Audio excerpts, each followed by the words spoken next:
Hello, everybody, and welcome to another episode of Agents Returned. But some stuff happened.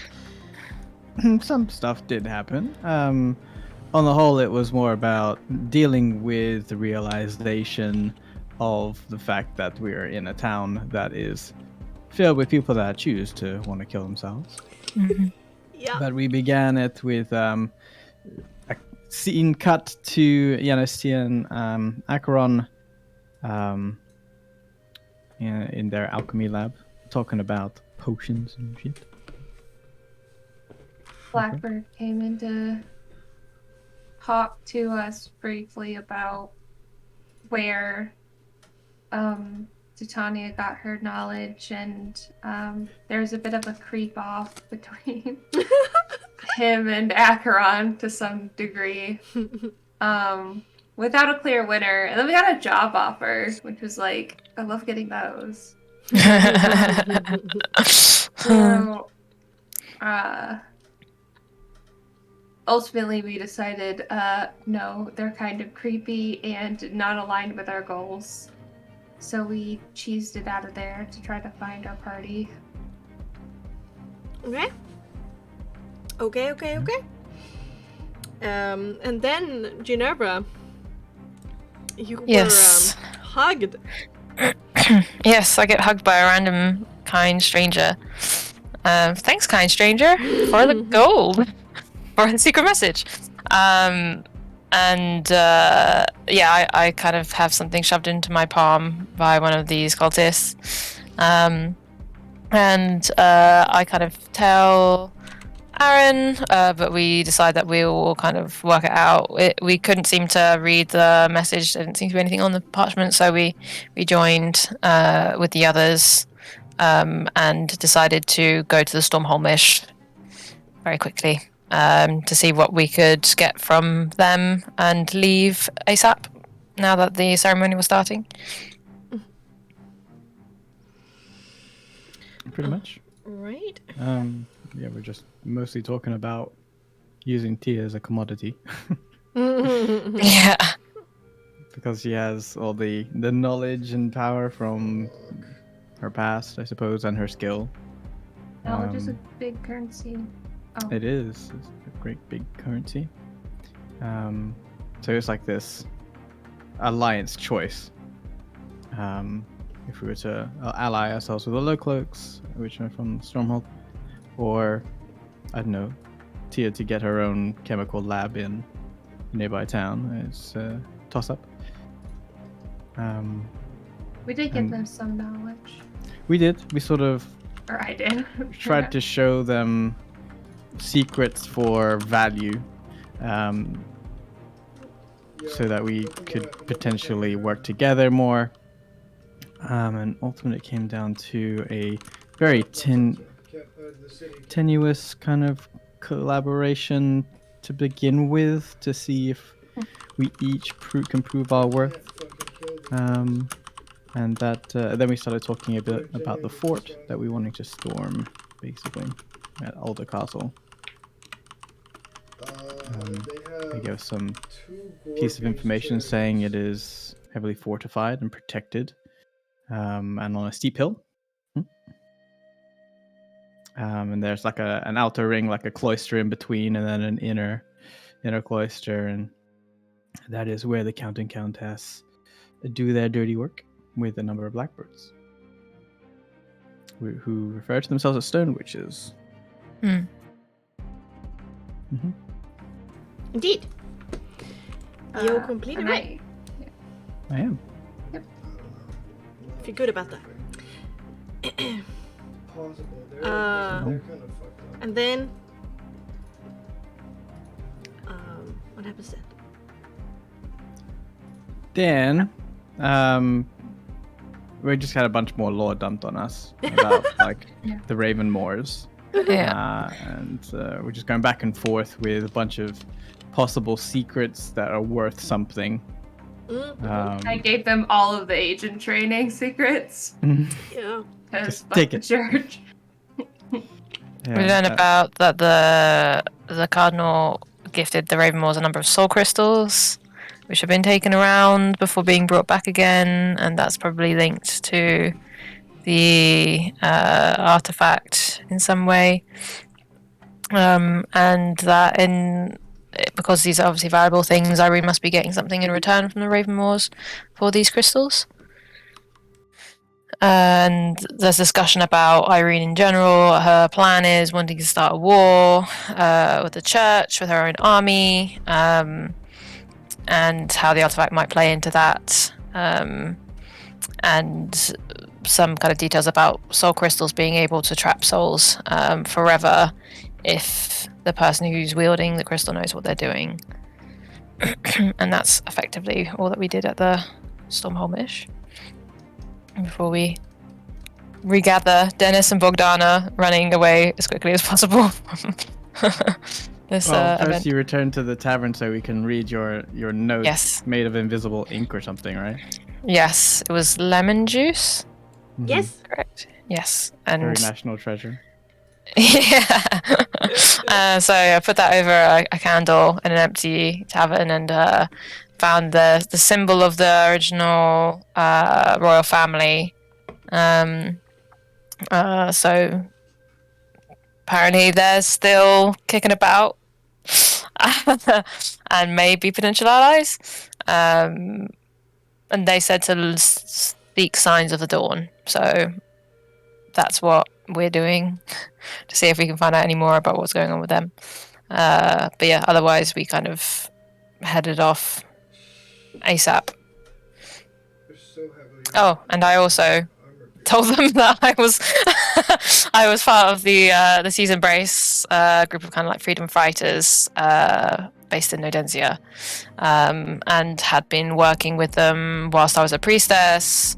The reason I became a priestess was to provide them information on the church and to help with our mission of toppling the church's monopoly on faith. All right. Aaron doesn't take it so well. That another secret, another lie, and even though Tia and Akron seemed okay with it as another source of allies, Aaron takes it a bit more personally, given that they've had many altercations about saying the truth and it was not true. So Aaron goes outside and Akron comes after him and they have a lovely conversation about what matters most to them, each individually, about Aaron feeling that you can't be friends unless you trust each other. And Akron is like, well, I got lots of quote-unquote friends that I don't trust. And then Akron asks Aaron whether or not the deception hurts because Ginevra matters, and Aaron definitely agrees, and that's why it hurts so much. And Akron then offers a bunch of their emoji rocks to express his pain, but without the need to do so, he simply says that this common tongue isn't exactly the most eloquent, and that it's better in Elvish. But then And there's a ridiculous moment where somehow the emoji rocks have actually become emotional catalysts. I thought that was ridiculously hilarious. As Akron promises to hold on to Aaron's pain until he's ready to address it. By holding on to the rock. Keeping it the sad secret rock. and keeping it safe. Sadge. And all of us felt that. Keep it safe. Is the sadness safe? It's well hidden amongst other sadness. That's good. Shielded behind another wall. Nice. But after that, yeah, we basically made our way out, and we headed further towards Alderholt, which basically stands before us now. Yes. Yes. Thank you. Yes. All right. Let's set the scene. I don't have fucking, that's the problem. I don't have any fucking, what's it called?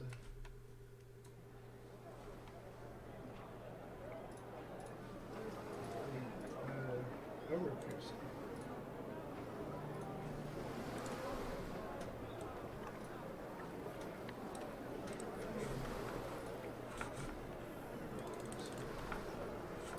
since we don't have so much time, all of the glory will just immediately revealed for you. So, have some fun looking at that. So, the heavy storm clouds ushering doom into your hearts had some point during the night moved on, out of sight and out of mind. What remains are white, fluffy blots of worry towering far up into the sky above your heads. It's just afternoon when you gaze upon your sight of triumph, your defeat, or very well, your tomb.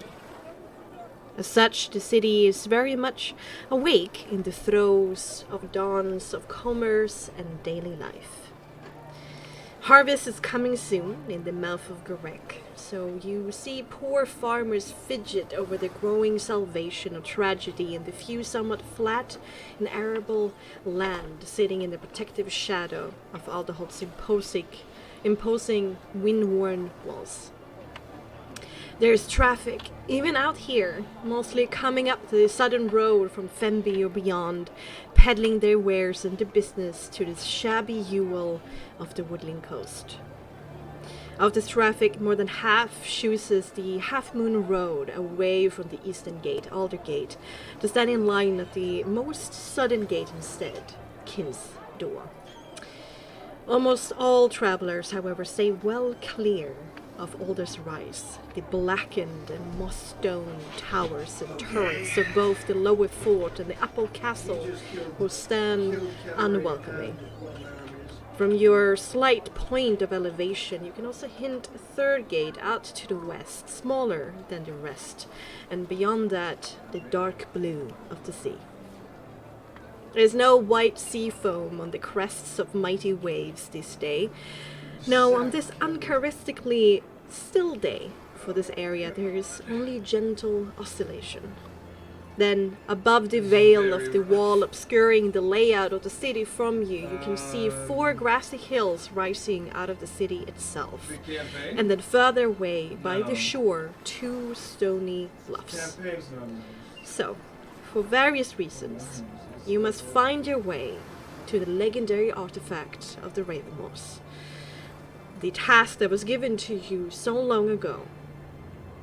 And to that goal, you have to decide to, for now, try to go unnoticed by the powers that be and enter the city proper, or so you hope. Towards that end, are there any last details that you would like to share with me, or with your fellow scoundrels, and which gate will you test your luck against? Just a reminder that Aaron changed his eyes. Okay, so you look the same, but just your eyes? Yep. Okay. As in, I mentioned this last episode. Oh, yes. Still the same color, but just normal pupil, or do you change it to something more color? Well, they're kind of golden flecked. It's not like too abnormal, I suppose. Maybe make them a little bit duller so they're not shining. Okay, fair.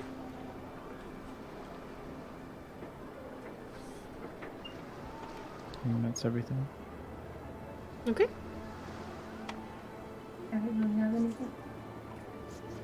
Patron is, I think, the easiest to blend in. I think Titania would just make sure to have gloves on. Patron and her have prepped for similar situations, so they're both well accustomed to Alright. trying to be as unknown. Trying as not possible. to stand out. Yeah. Okay. I still got my hat on, Mm-hmm. covering the. I've got my fringe, so an extra layer of protection. Sure. Okay. And where do we go?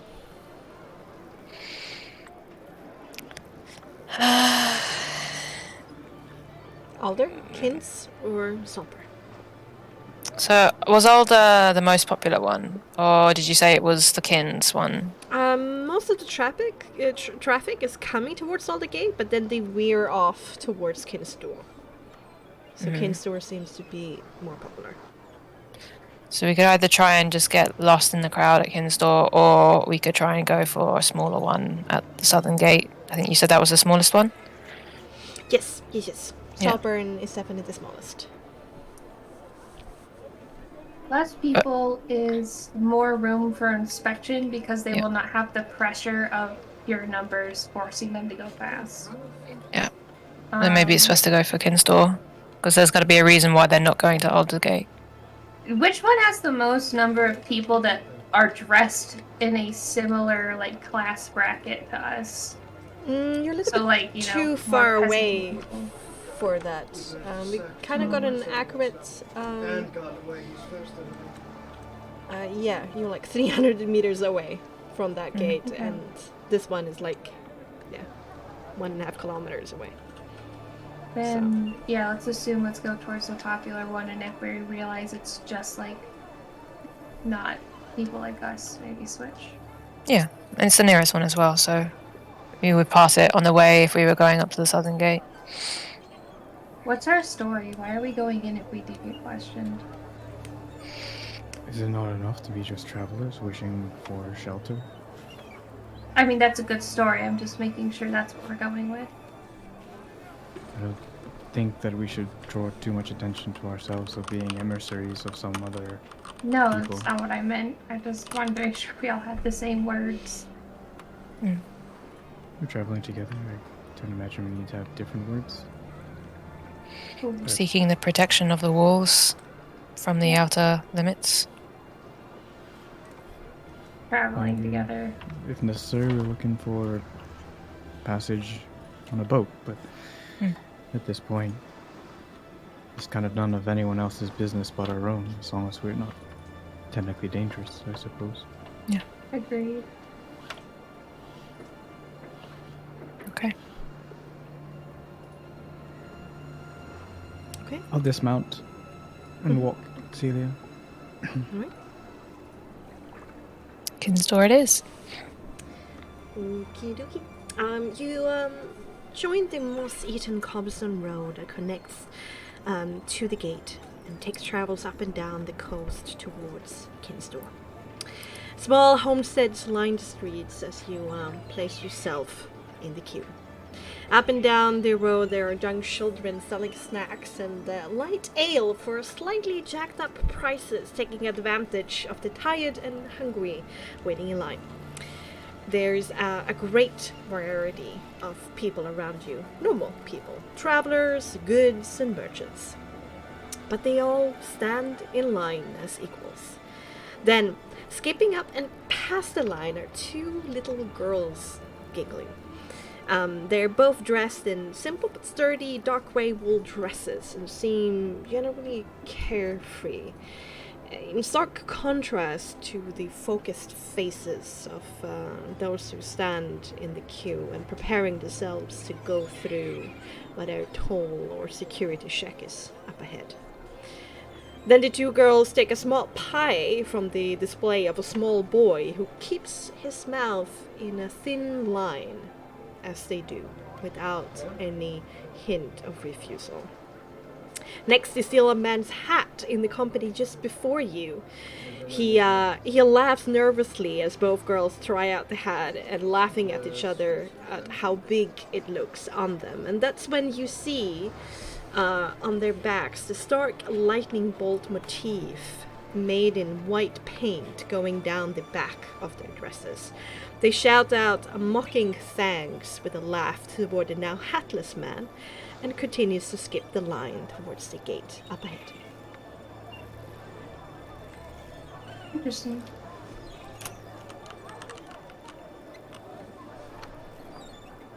I mean, there's no compliments for technique, but one has to recognize power when it exists.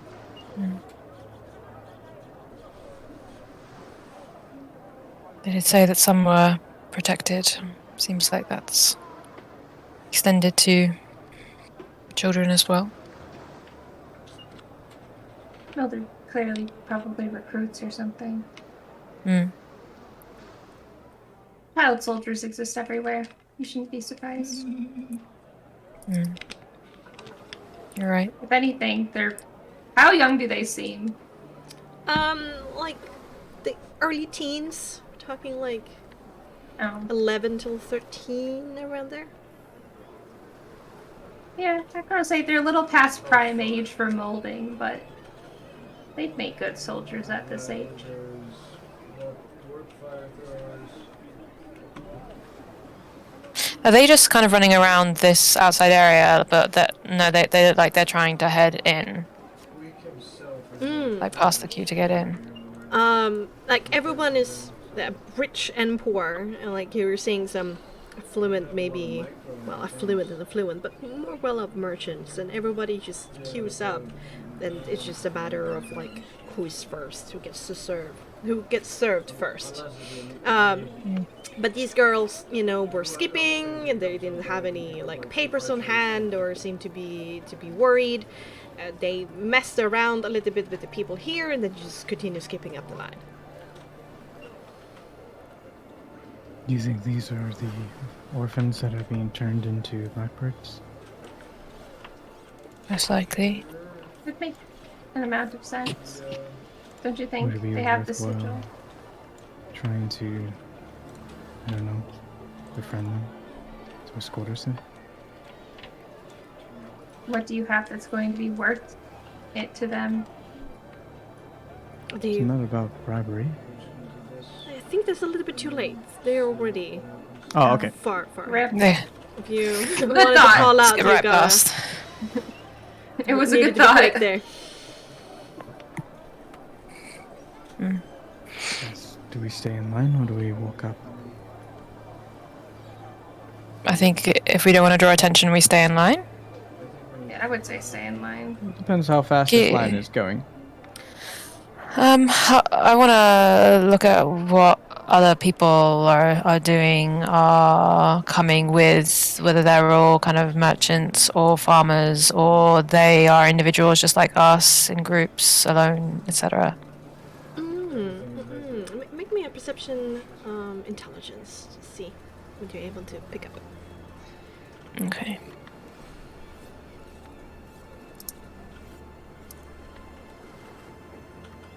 Take another warp fire 13. 13.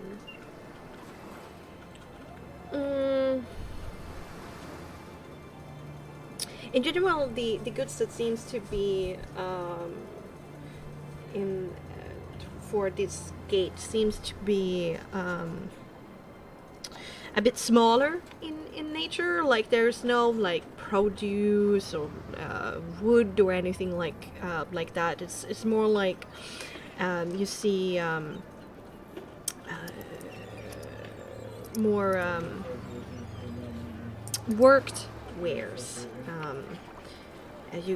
For example, up ahead, the man that's now hatless is having some especially like cured and worked leather to be put to use into like different smaller items or more worked items.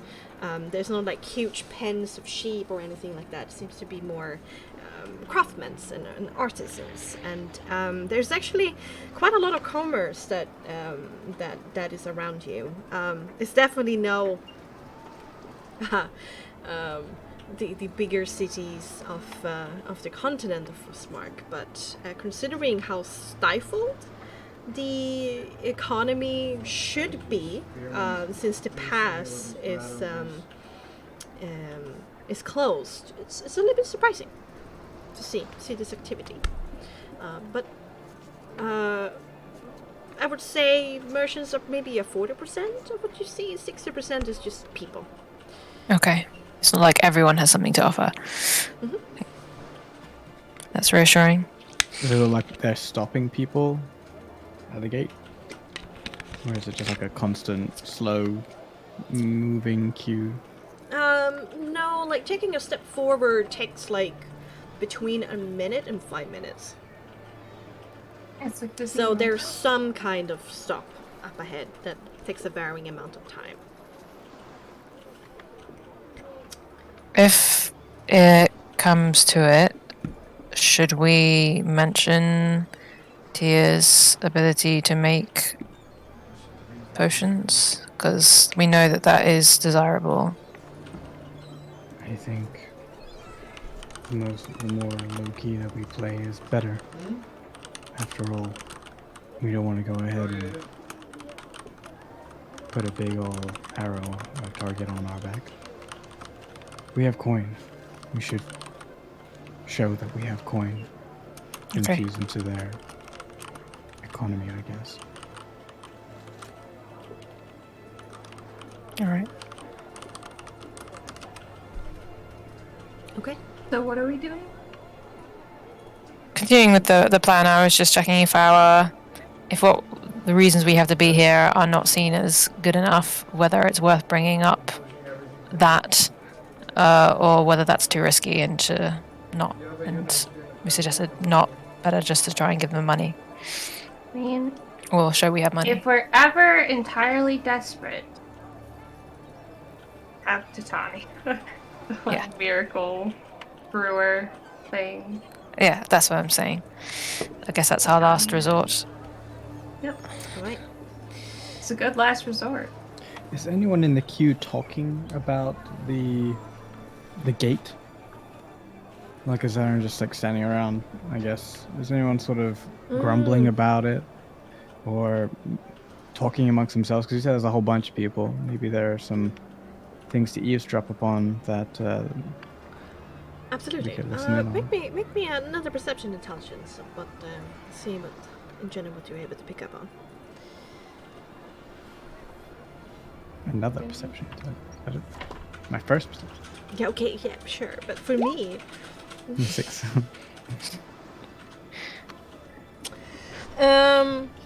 This language is hard. Yeah. No, this is more about these kind of roles is also like a little bit of luck, right? But you're, if you have a lucky breakthrough, listening in to somebody. People seem to be a little bit reserved, keeping whatever they're talking about. They say so with lowered voices and to each other,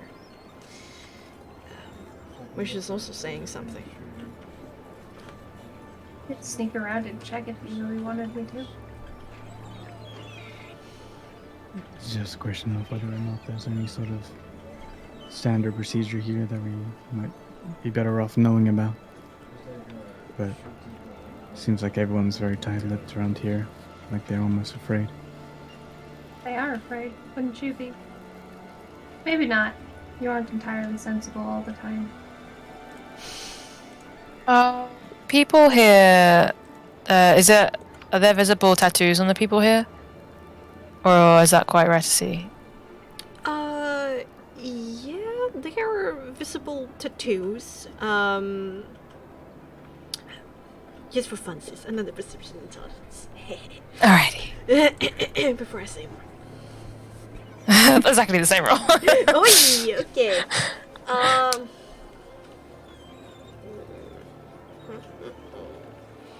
I mean, there are many with the tattoos of the naming and the ceremony, you know, and all of that.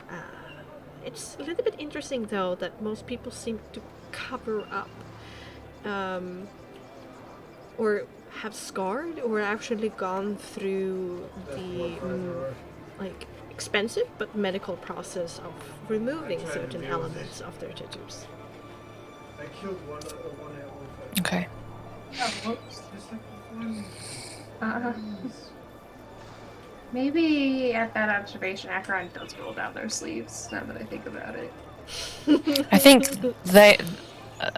the sense I would have got from that is that that's a practice used in the church, and so they're trying to cover up their affiliation with the church. But yours are more recreational looking? Yeah, but there's a lot of imagery in them. Okay, that could be culpable. Okay. So, yeah, Ekron's, you know, especially the giant Rihanna's sun on the back of their neck. Yeah. Like, put their hair That might be down. worth covering up. Yeah. You know, just I was maybe. like- Also, Akron does have the Rihannish naming, like, tattoos on their Yeah. body for certain people, so. Because I did bring my Especially tattoo kit, cover those up. so I was like, I can't help myself as a tattooist. But maybe that wouldn't be the best idea. Look at my client gestures to the Yeah, very small literally. Cupid covered in like Freehonish imagery. Yeah, I'm an artist. Don't you know? Like a walking, talking, like church window. Oh god, Don't okay. think about it. It's fine. Alright, but anyway, half an hour later, you are now in eyesight of the operation just ahead. And it seems fairly organized. There's a wooden fence separating two lanes. The one to the right inspecting incoming travel, the one to the left interrogating outbound traffic. Two parties can be handled at the same time on each side by a trio of Strasser, narrowing their distrustful eyes on a person or a person and their goods or a small group. Then, all the while, sitting in a high chair in a hefty stone tower with a outlook kind of atrium is an enforcer. Their dark steel armor polished and their eyes always on the crowd below. Beside them are an extra two Strasser scouts that help to keep an eye out on the traffic below. As you observe all of this, a conversation seemed to have turned sour on the left side, a woman raising her voice and demanding to be let out. One of the Strasser simply drag her away, back into Otterholt once more. Becomes so fucking strong. That he has like nothing but chaos when he uses cares what. Seems like it's easy getting in, but not so easy getting out. Sounds a bit like, everywhere else. Alright? Whatever she did, let's not do that.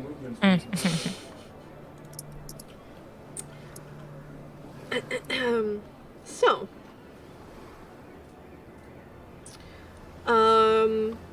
there is a few more minutes. Then you're at the end of the queue, and you're waved forward by kind of the leader of this trio, Strasser, that will handle your entry. There's a forceful forward. We don't have all day. Now, any goods to declare? Are you seeking employ, or what other business do you have in Alderholt?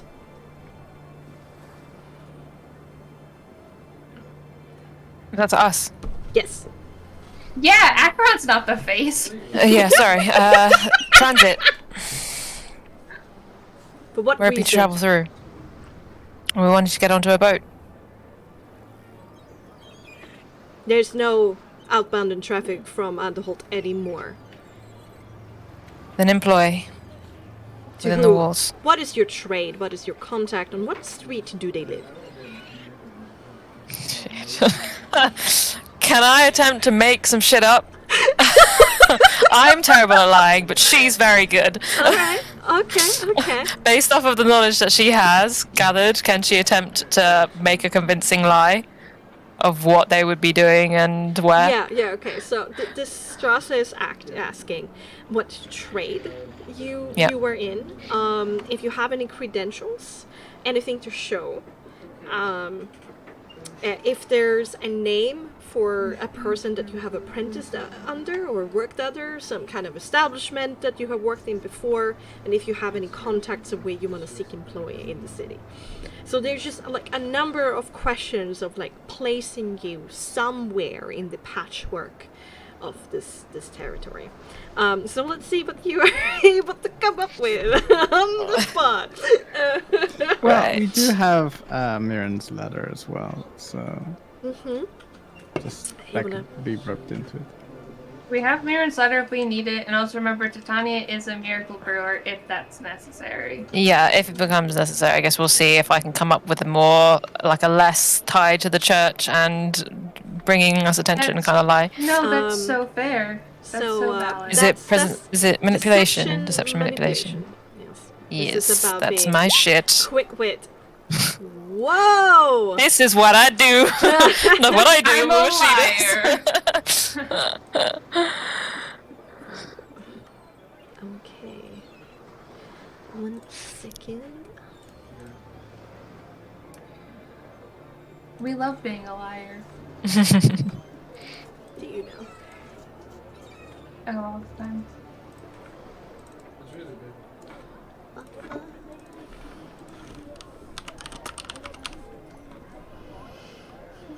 send it to you.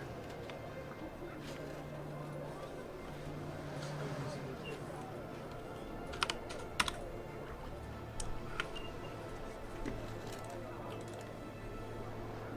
Tense silence.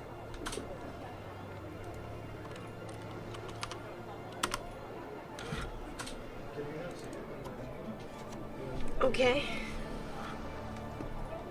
This is luck based. Depending upon what we rolled against each other.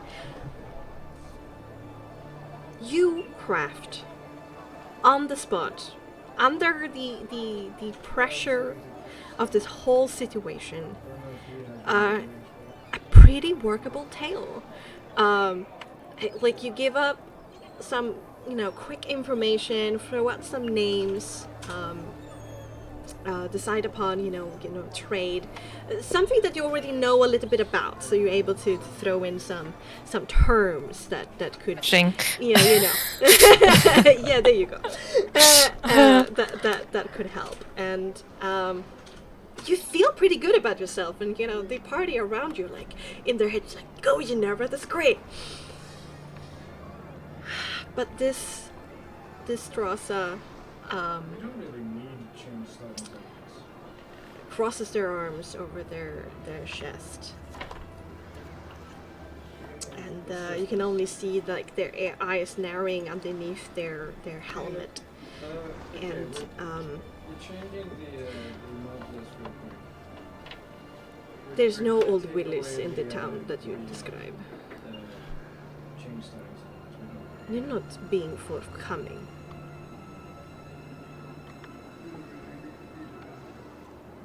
Do you have paper, or a truthful tale, or not? Or should we detain you? Okay.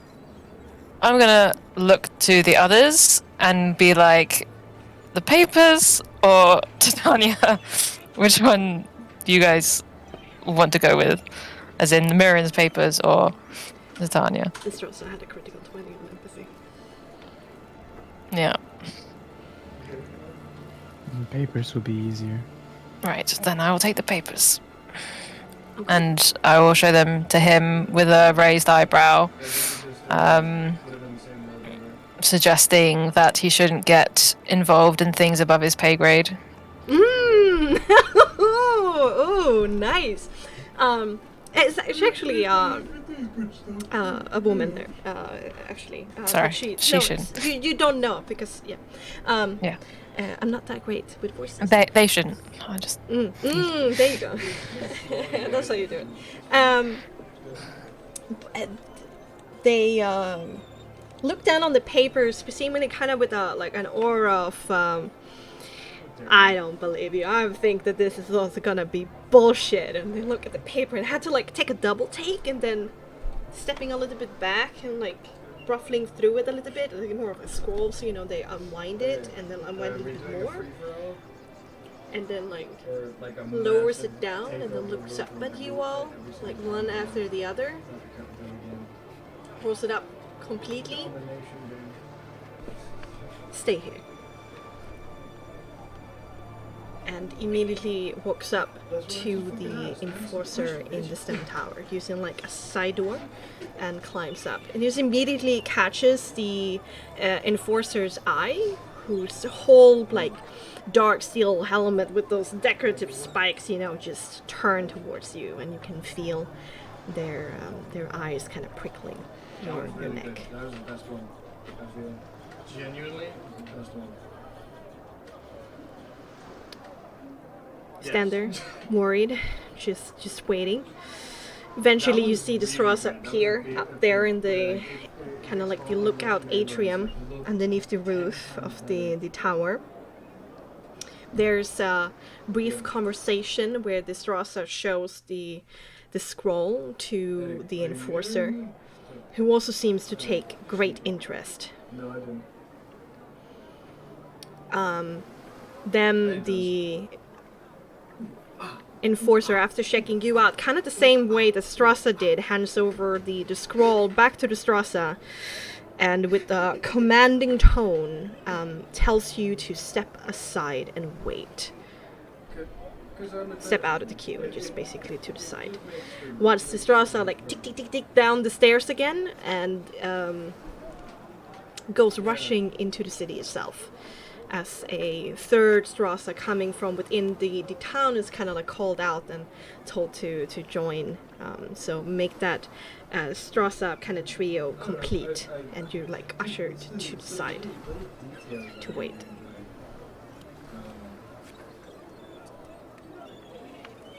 I wish. All right. Okay, you comply? Mm-hmm. Okay. Yeah. You don't have to wait as long this time. Eventually,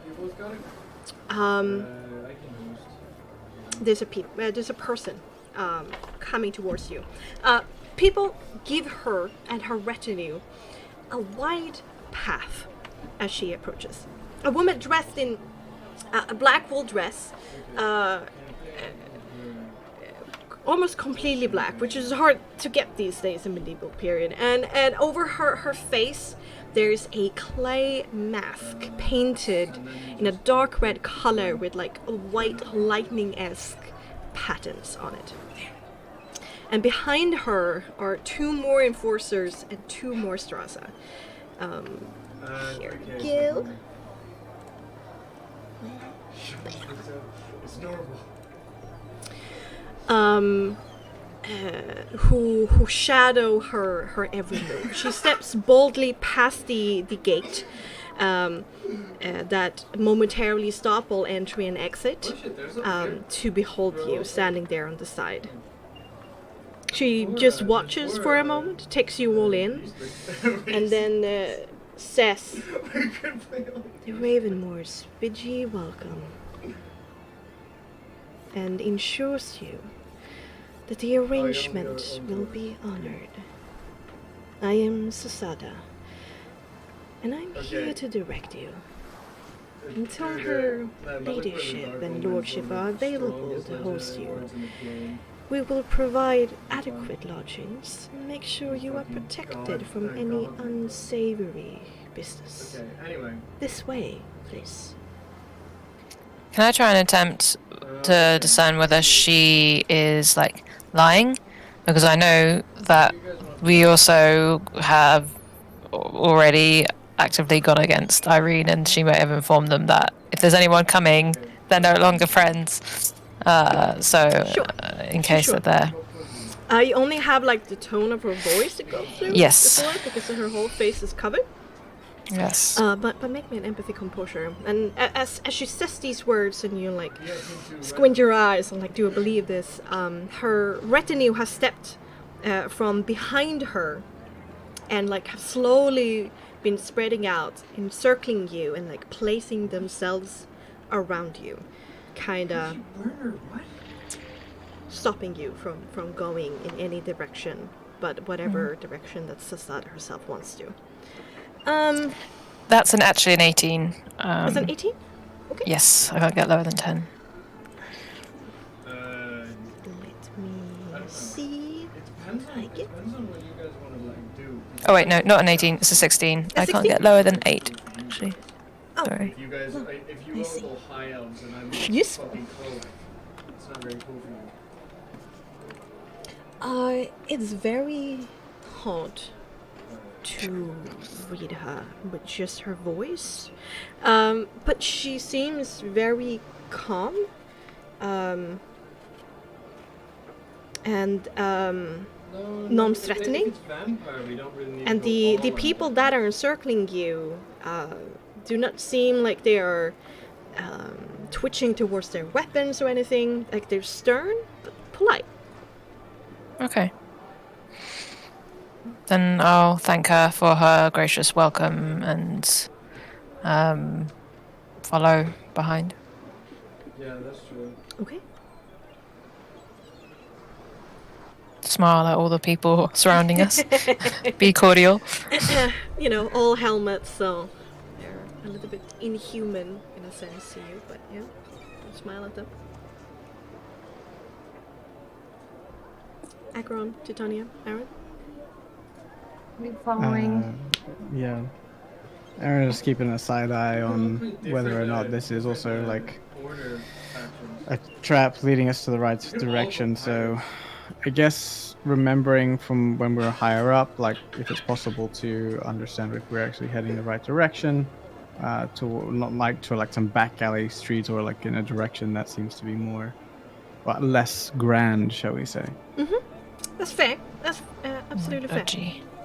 Okay. I'm sure Titania is like debating, asking like 1,000 questions about the significance of the mask and everything, but with like a look from Acheron who doesn't. Okay. All right, and with Sasada, you enter the city.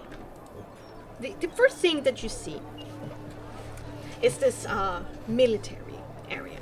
Barracks, another watchtower with an enforcer even on this side of the wall, and Strasse training at an open field to your right. Then beyond that, you step into a small square, packed with people heading for the gate from it and in all other manner of directions. This is certainly not an ancient city of, I know, the rich but conservative Gold Bank, or the very rich and progressive Blackburn. It is not even the sturdy but isolated Oakheart.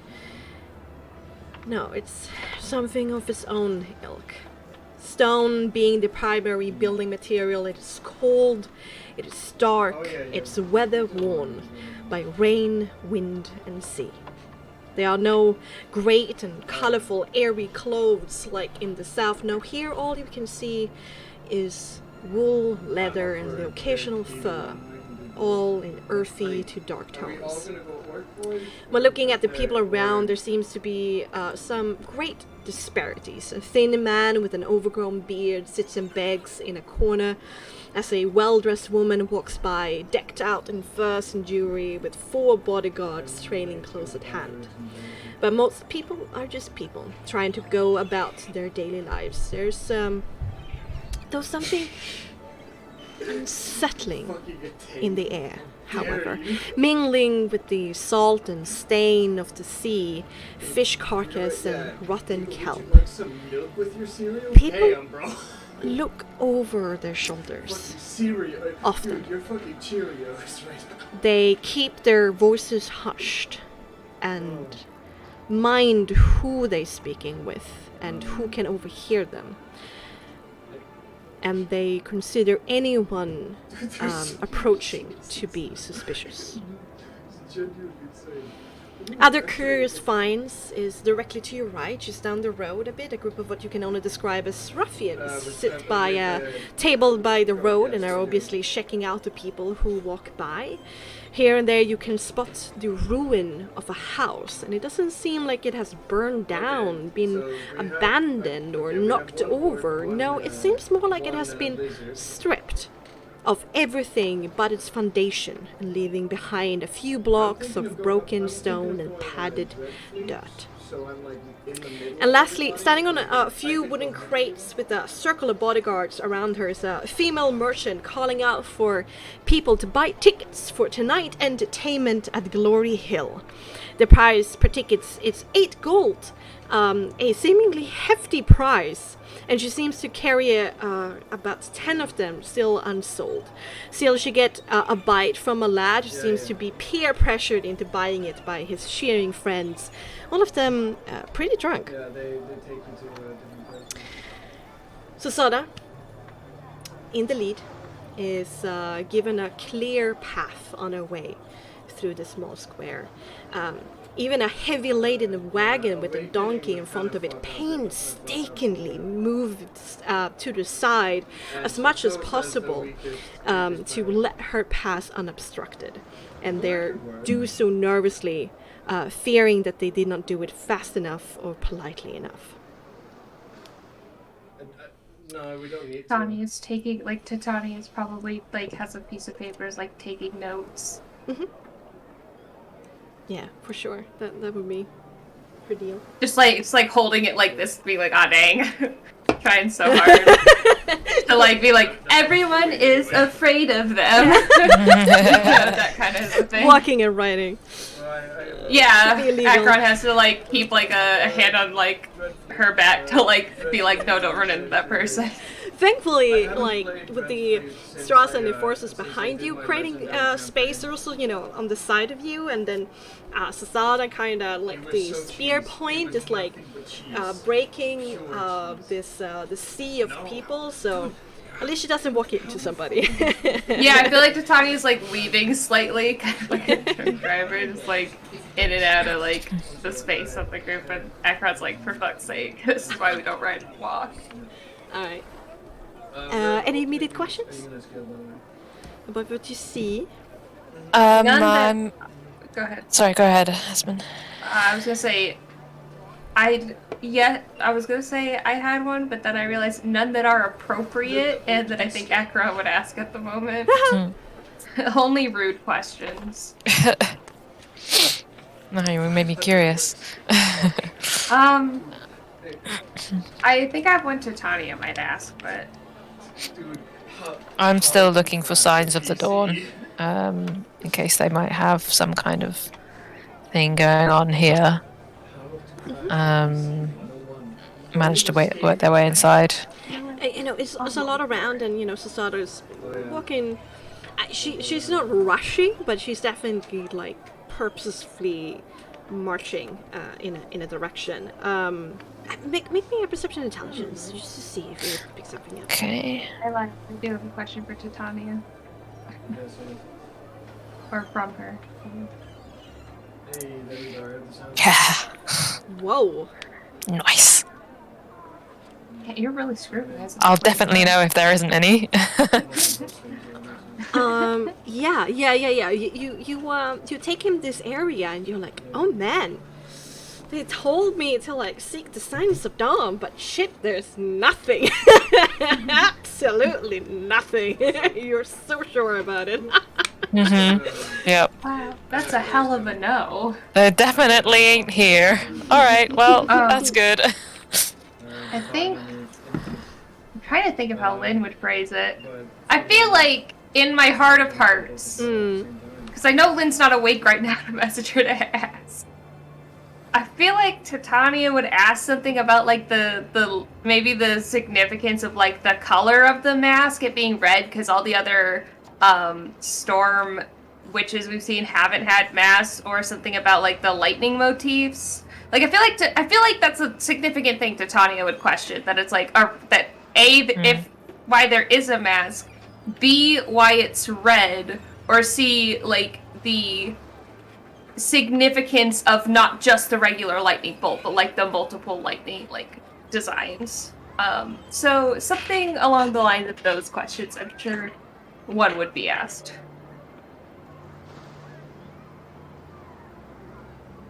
Bexxy should not have put me in charge of Titania's roleplay. I'm gonna ask. Finally, I can ask the questions I want to know. It's okay when you roleplay as you describe what she's doing, rather you do it in her voice. That's completely fine. That just works. Okay. She looks over her shoulder, Sasada, and to ask why I have a mask is a little bit rude, don't you think? As for the color, it's my favorite. Did you pick green for? You could be fighting all the time. I think just trying to say, I'm very sorry. I didn't mean to be rude at all. I just thought that, I've never seen another Storm Witch with like a mask before, so I thought like it might be significant. But I didn't mean to like offend you or anything. I just, it's just so interesting, and I was really curious. That's fun, Aaron child. clears his throat to try and calm Tia's verbal diarrhea. Wow. Back from Acheron. Wow. I hope that was a decent impression. No, that was pretty good. That was very good. Thank you. It's like she's right there. She's always here in our hearts. Let's It's go. quite It's alright, here. child. It's At here. least I No way. stand out. It's a way. The big sister certainly helps. Sorry, just clarification because you speak softly. Was it, she said, as a big sister? That was As the big sister. As the big sister. Yeah. Okay. I'll let that one go for now. Aaron will do a divine sense as we're It's great walking that they- yeah. for any desecrated items nearby.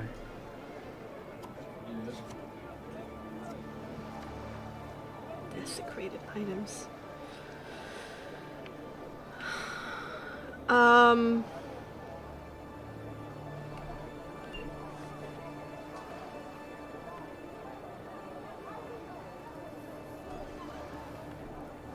No, nothing catches your radar. Desecrated items, no. Okay. Can I actually do it? Not to like draw this out. This is the last thing I promise. Okay. I don't know if this is actually something I'd be able to do. Okay. But given, Let's be honest. here's my justifying it. Given Acheron's history with being taught how to like read body language specifically, and Acheron's like history with, you know, like indoctrination training and like agent training and stuff, and the fact that I met the other store witch, who I'm gonna forget his name, the one back in the cult town. Can I see if their body language is similar? Like if they hold themselves in like a similar way, or if I can notice any like significant differences maybe in like their tones when they speak? Like do they sound like the same person? Or not the same person. Sorry, I'm trying to like, my brain's a mess. Can I see if I notice any significant differences between them? Or if this Sure. seems like they've been indoctrinated to be as similar as possible? Oh, okay, I see. That's what I was looking for. Empathy Yes. composure. Got there in the end. Good Sorry. job. We got there. Empathy composure. That one's pretty good. It's Why is this capitalized? Why can't I number correctly? I have to ask God. Do you ever hit every wrong key on the keyboard? Well, fuck me. 6. I don't see shit. I mean, they're not acting identically the same, no. There we go. Okay, well.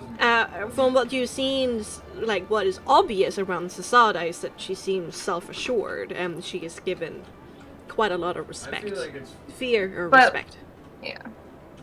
Okay, but I have no idea as to how much of the training is at. Yeah, you know. no. Haven't yeah. interacted enough. You haven't really gotten a bit That's of fair. Mhm. That's very valid. Can I ask her for details on the entertainment that's meant to be happening at Glory Hill, as kind of like friendly conversation, interested in what kind of things they have going on? Absolutely. As you continue ahead a little bit with Sasada, you head down the central shopping street that you learn to be Kinkorf Walk.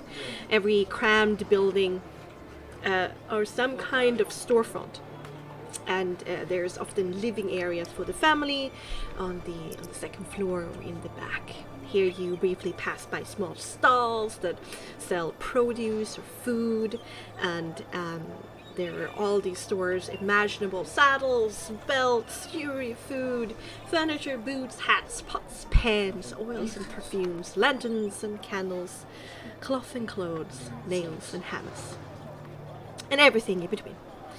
Of course, as well as fish, and fish. She seemed to laugh, but it's not that audible. It's more like her shoulders move a little bit. And she says,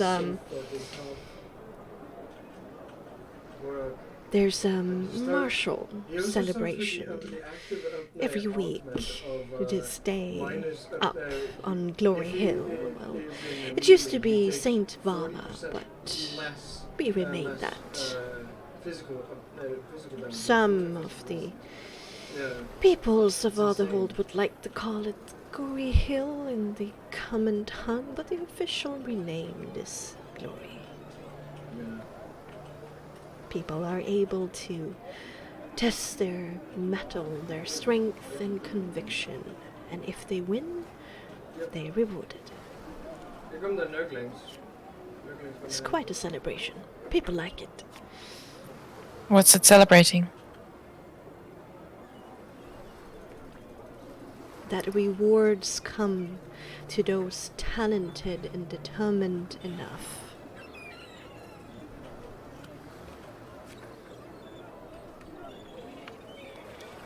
Simple as that. Fair enough. Soon This afterwards. does not seem nearly as bad as it's touted to be. Soon enough, Sasada wears off a little bit from the main kind of shopping street to like a side one. The shops themselves seems to become a little bit smaller and a bit more specialized, and with it on your right hand side, you can see the start of a stone wall rising more than a good 10 meters above the rest of the ground and the houses around. Over the wall, you can see structures peeking over its curtain and fence. Then a great stone stair. Eventually, as you round this kind of stone shelf and like walk with it, the stair that is not only like wide, but also in the middle there's this section that is smoothed out, so wagons and horses can comfortably make their way up and down, and it's like long enough to make it rather comfortable walking up it, so the length of every stair step is not too heavy and hard on the thighs. There are some Strassa posted around this stair, keeping an eye on who comes down and who goes up. And once on the shelf itself, walking past all of this, Thada, once again, pushing ahead, you come upon the site of manors and grander homes, as well as a few more luxury kind of establishments. It's nothing to write home about in comparison to the rich districts of Goldblank or Blackburn, but this is definitely a step up from the abodes below. And further up the hill, a stone path seems to deliver you to some even grander mansions sitting above, but some of them seem to be completely ruined, as you saw some houses below.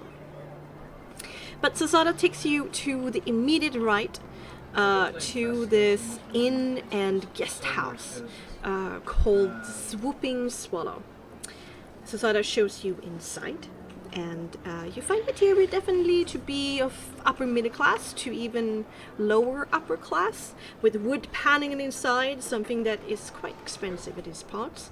There's a single woman working the reception, quite short, with an ash blonde hair set into a neat ponytail and with small beady blue eyes that regard you warily, but on the rest of her face there's a plastered, welcoming smile. Sasada turns to you and says, "Please make yourself comfortable. The whole facility has been cleared out for you, and I would say in about 2 hours, 2.5, there will be somebody to come and collect you. For the audience, with her ladyship and the lordship. If you would try to leave and cause trouble, I must regretfully inform you that this arrangement of ours will cease to be, and you have no protection from the Ravenmoors and theirs, as well as the general people of Alderholt. So be warned. But the Count and Countess is greatly looking forward to meeting you.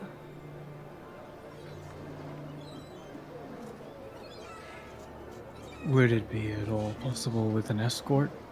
We have traveled far and, well, we are light on a couple of required items. It would be a shame to not be able to have the opportunity to visit any shop, store, just a couple of things.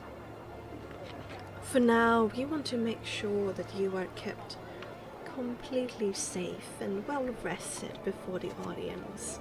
So we have given you the privilege of just writing down whatever you want, and it will be procured and delivered to you. Just make your request known to the clerk. Does she gesture towards someone? Yeah.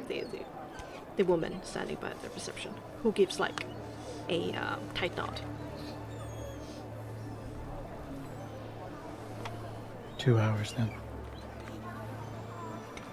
Somebody will be here to pick you up.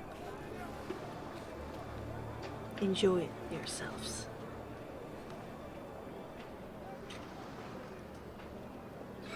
And she simply leaves.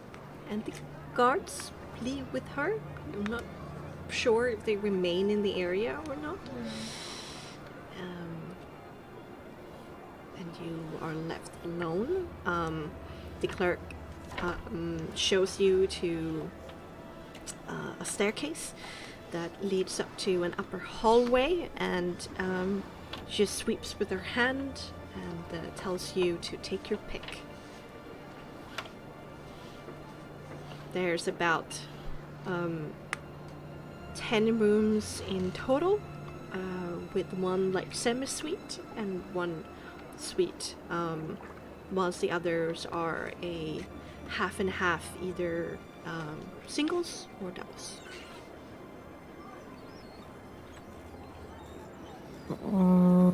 Which ones have the hardest view from the outside? As in, if someone was to try and look in or get a sight on us in the room, which ones would disallow that most? That makes sense. Probably if you take a room with a window like facing towards the fence and the stone wall, would be a little bit harder to keep like an eye on you. If More blind spots. yes, exactly. All right. Aaron's gonna approach the steward clerk and say to them, It's been a long journey, and along the way I seem to have misplaced my... Well, not necessarily misplaced as much as it was broken. Bandits, you see. I'm looking for at least something better to dress myself in when it comes to meeting the Lord and Lady. And I don't have anything that holds the mark of the Storm Lord. Would you be so kind as to fetch me a suit of dress armor? Plate if you have I it. hate that TikTok thinks it's allowed to fucking send me notifications. Dress armor. Mm-hmm. You're really testing the boundaries here. Ooh, I like it. Gutsy. for the Lord and Lady, of course. For the Lord and Lady, yeah, of course. Oh, for the Lord and Lady.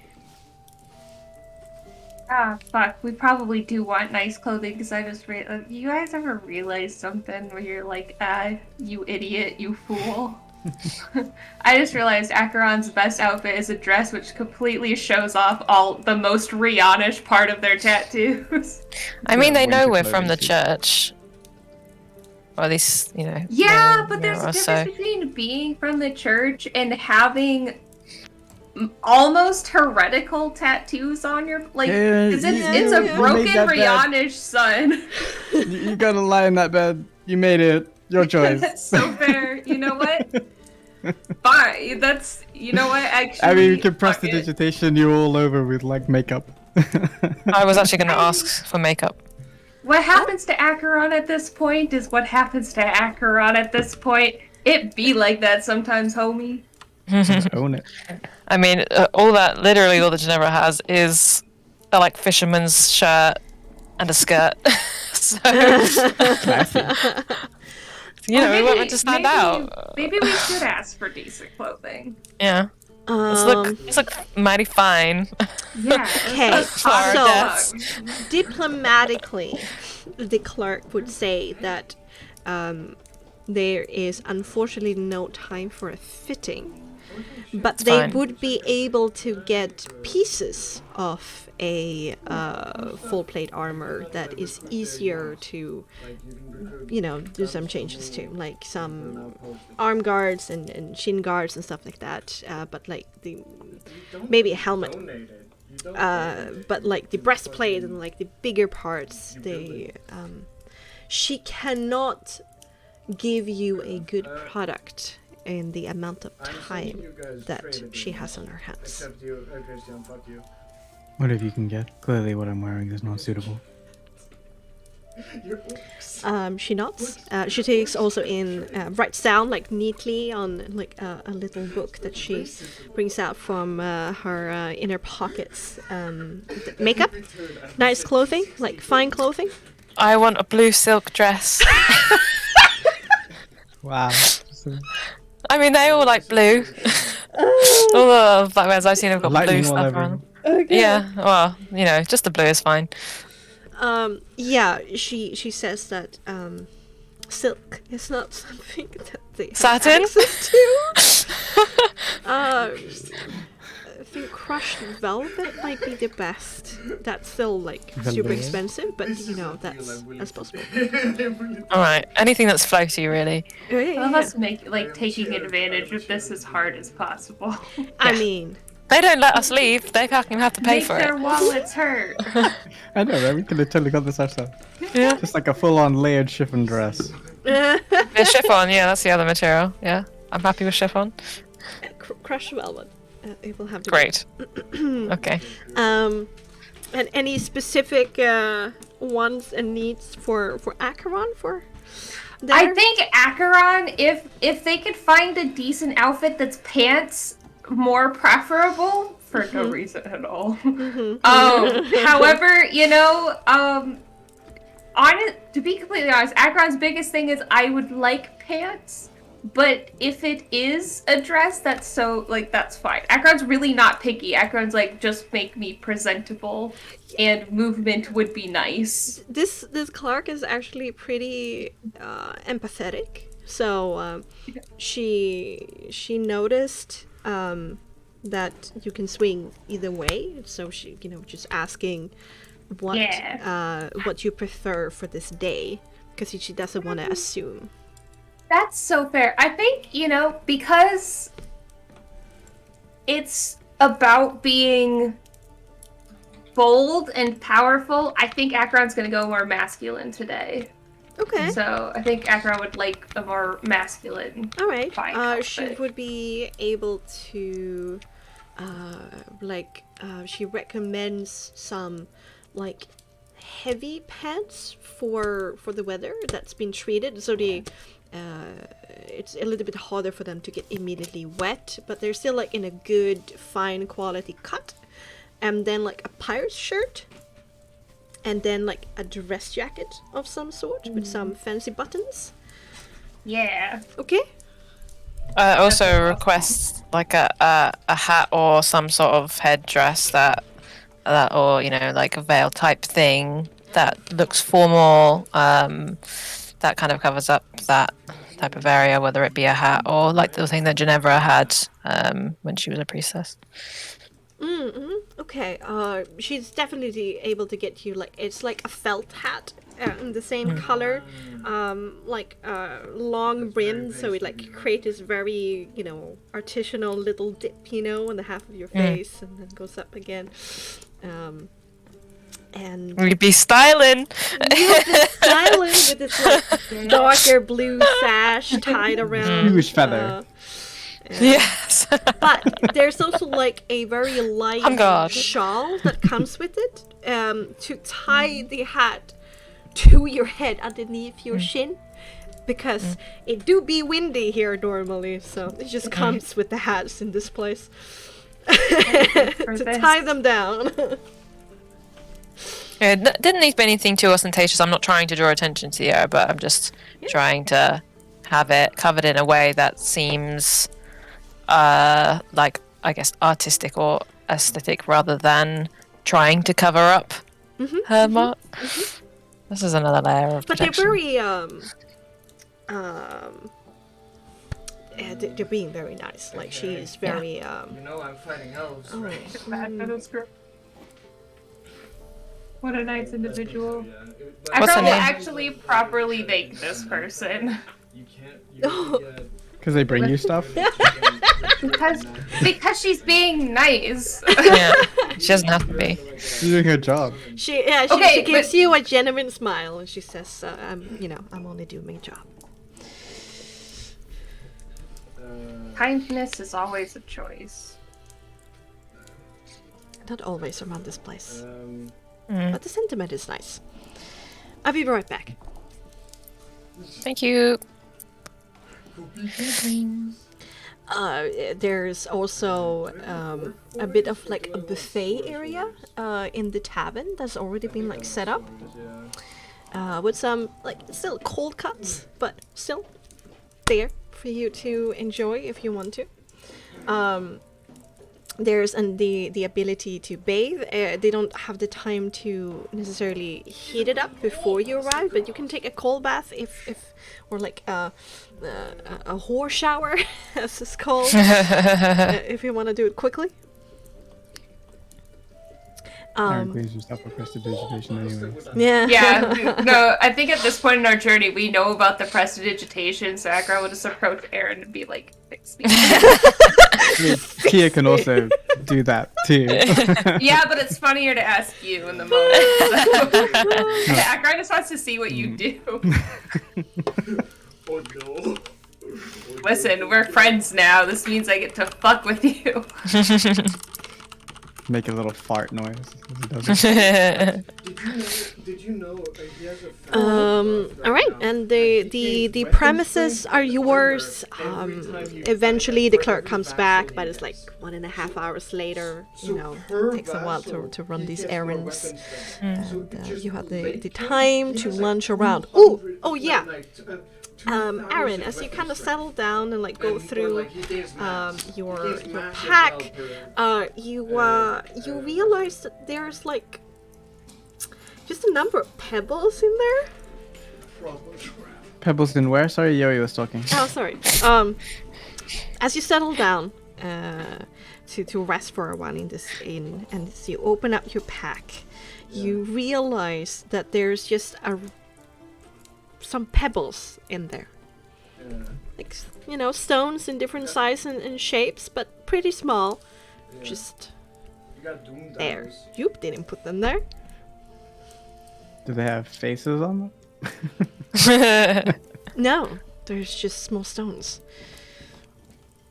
Okay. Shoved Can I just far into your make a request? backpack, If but you use they're the there. Doom catapults, you have to manually fly. Oh yes, he'll think to every himself. We've time. been on the road, traveled in the mountains. Oh my fucking god, my headphones killed me. Yeah, Stones yeah, I mean, sometimes get yeah. places. But these stones are a little bit too large for that. They're not that small. Guess because he won't understand the concept. It'd be like, huh, stones. And take them out. We see this like happening. Yeah, I was gonna say Do I they see. do this just like You just like get in an a, open public area? Or do you go into a room and climb it and close the door? It depends on when he's like I'm trying to grasp the space that we're in. I mean, if you said there's like a hallway with rooms, so I imagine it would be in a Okay. room. So there's like No. a bigger down area. There's some back rooms for the people working at the establishment. You've only seen one so far, but there seems to be some movement in the back, so there's probably more. There's like a dining hall kind of area, which has You wouldn't leave Tia. Or at least which has protect this her door. buffet of coalesce. There's like a back room area for like a water closet kind of style, which have these water basins so that you're able to clean yourself off. There's the big reception area. Then upstairs is this hallway with all of the rooms, so you're able to go wherever you please. Yeah, he wouldn't be too far from Tia, I suppose. He's still Okay. here under that context, but he's also kind of spooked, so he wouldn't be necessarily so secluded. He's never needed to be, so I guess he would be somewhat public, but it depends on where Tia is. Okay, I mean, just for Acheron funsies, at least would be by Tia as well. Yeah, I think we're probably all in the same room. you And I claim would be the like, suit. please don't go far away, because Claim that the went suit. very badly the last time we were in it. You claim the fanciest place, of course, who also happens to have a window in the direction that General likes. And you had just been like, set down your backpacks, and then suddenly Aaron is throwing some pebbles out of it. I'll look at Acheron and be like, I'd, like give her a look like, was this you?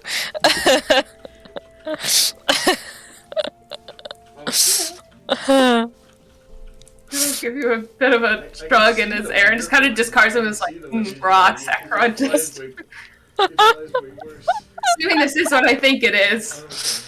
This is what I think it is, right, Bexxy? It is what you think it is. Okay, and considering that Aaron just hears a smack, and Acheron just like face palms. The prank was not pranked.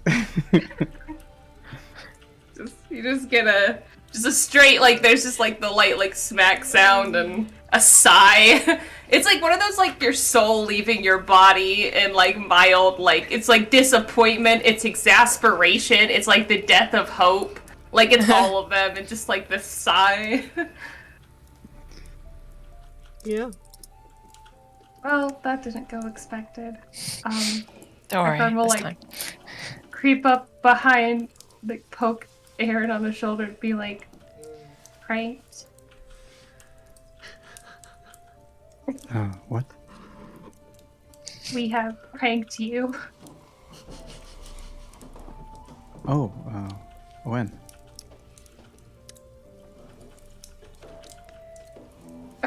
You see, I hear a second slap on the head in the distance. Gesture to Acheron will just like look at you and like blink and then look at the rocks and then look back at you and then back at the rocks and then back at you. Did you want the rocks? You have to be fucking with me. Turns out he's the prank king of them all. There's no way even you are this dense. What exactly are you suggesting? That you're dense? He's like looking to Acheron for some sort of explanation. We have pranked you.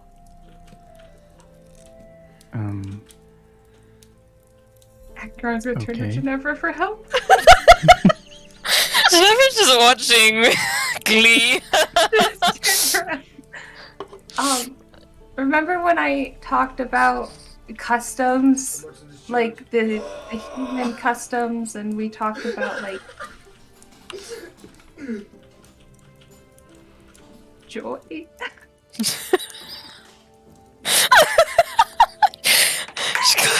Get it out. Joy? Question mark?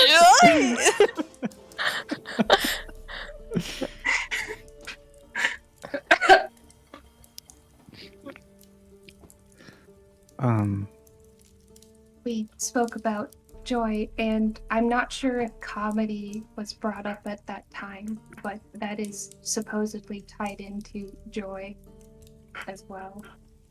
I see. And what's bringing you joy?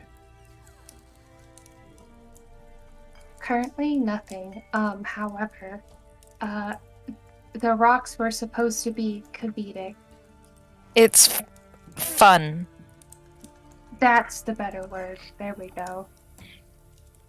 Rocks are fun.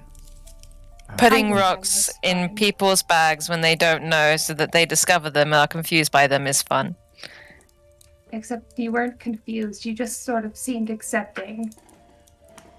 I He was slightly confused. didn't seems very know confused they right were now. there. That is the point. You weren't supposed to know they were there. Aaron looks confused now. Like, The why fun is point this a is thing? when you find out that they're there, but you don't understand why they're there, and so then you start questioning, why is this thing here? Rocks And get it seems places very occasionally. strange. Rocks this big?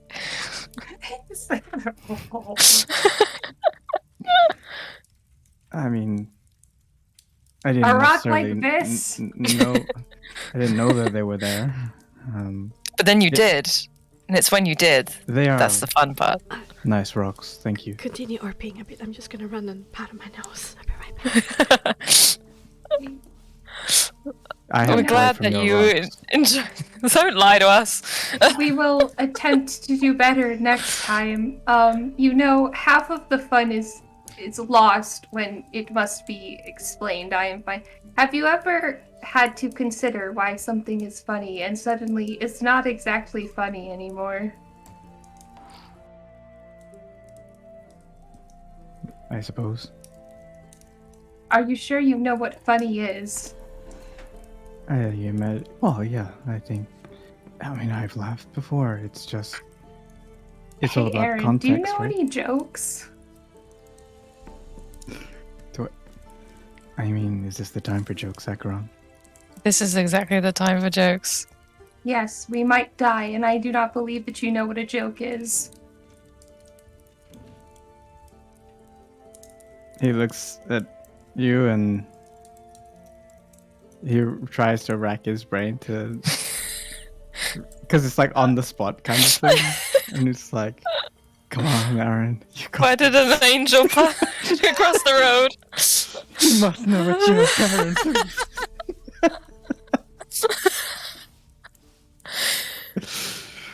He starts to like get a bead of sweat, like as he's like thinking hard about. Oh my god. He's got that whole panic look. His eyes are going left to right, like he's like, come on, there must be Acheron one just funny looks- thing that's happened to you. So patiently waiting, and it's just like, because you're like up here, just staring up at you, just waiting. I can't imagine that Aaron has thought about jokes for a very long time. So It's okay, Aaron. You don't have to come up with one on the spot. We're not trying to bully you. It's okay We're if just you trying to don't have know. a bit of fun. It's okay if you don't know what a joke is. It's just sad that you're going to die having not known what a joke is. Oh god. I'm back. Like, we might die, and you might die having not known any jokes, and I just think that's a little sad. Oh, how about you tell me a joke?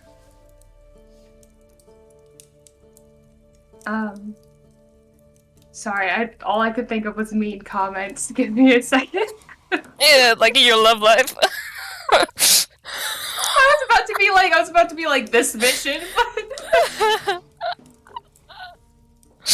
but give me a second. I gotta retrofit like a really bad dad joke. Fuck I it, I'm always going have with one. a pickup line. Screw it. I have a great pickup pickup line? line. Yeah, I have a a great pickup joke? line that's like, yeah, it's great. Yeah, it's to make them laugh. This is gonna be awful, and I have to do it without smiling, so give me a second. Aaron's waiting, kind of stone Hey, faced. Aaron, are you a chicken? Because you were impeccable. No, I'm not a chicken. Do you I understand the think- wordplay in the second part of what they said? You have to consider the fact that his language skills aren't exactly great. Come on. That's what she asked. Do you understand the wordplay? I think the real joke is this quest, but I'll try and think up of a joke to lighten the mood and bring you joy. I'm taking these rocks, by the way. She just scoops them into her bag. We're going to be doing this again. Rocks? Okay. Next time, you better laugh. Ginevra, what if we write jokes on all of the rocks? I have my tattoo kit. I can probably... You tattoo a rock? I mean, well, no, I can use the ink, I'm saying. Mattia has ink as well. Wait, I'm sure I have a joke. I have a joke, but it's not very PG. What did the horse ask his owner? Did you ask me equestrian? Oh my god. Yee. Haha. I throw a rock at Acheron.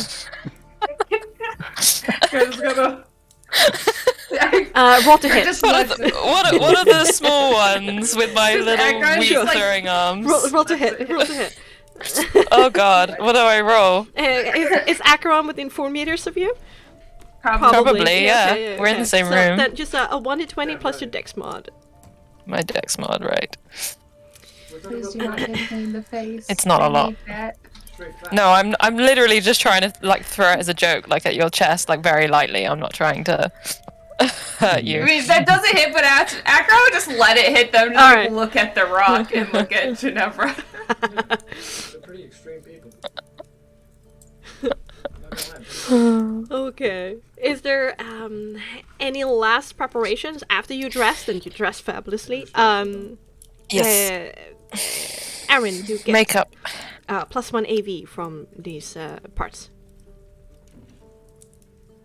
Okay. Like a little bit extra protection, but it's not the whole deal, but like a little bit. So +1 AV. Anything else you want to do before the time runs out? I used to cover up on my Marc, and instead of the usual gold that she first had when you met her on her lips, she uses like a metallic blue or silver, nice. whatever is In theme. available. You screeching bitch. Okay. Alright. Okay. Got a game face on. Game face. Alright. Then. Forward in time. It seems to, this time that you've been given seems to pass in a flash of a second and yet last for an eternity. But eventually there is a polite knock on the main kind of door, and you are politely collected. There's another entourage. They're still being, stern and kind of encircling you, but they're not being like hostile or mean to you. There's no Sasada, though, around this time. Seems to be headed by an enforcer, which you cannot see their features hidden behind their armor. But you were herded out from this fine, kind establishment, it turned out to be.